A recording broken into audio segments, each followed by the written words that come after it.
Ini turun lagi, ini sampai cekok ya. Nah, naik lagi, lagi.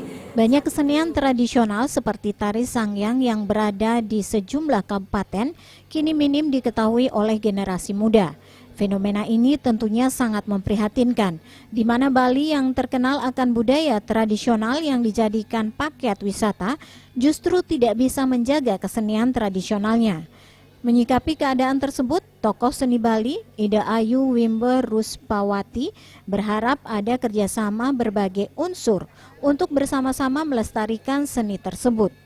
Seperti halnya seniman yang tidak hanya terpaku pada satu bidang seni, begitu pula dengan pemerintah, agar lebih serius melestarikan, baik dengan lebih banyak memberikan ruang dalam pemahaman tari tradisional, maupun membangkitkan kembali sanggar-sanggar tari di daerah, sehingga kesenian di masing-masing desa menjadi tumbuh.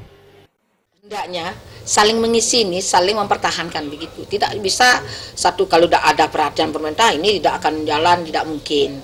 Saya rasa sama-sama karena ini merupakan bagian dari kehidupan kita di Bali begitu.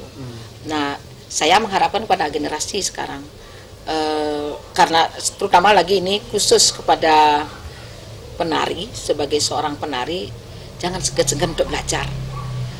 Selain pemerintah dan tokoh seni yang tidak kalah penting dilakukan, yakni para pelaku pariwisata yang selama ini menggunakan seni bagian dari paket wisata. Seni tidak hanya dikomersialkan, namun juga melestarikan dengan tidak mencampur adukan makna kesenian tari tradisional dengan tujuan komersial.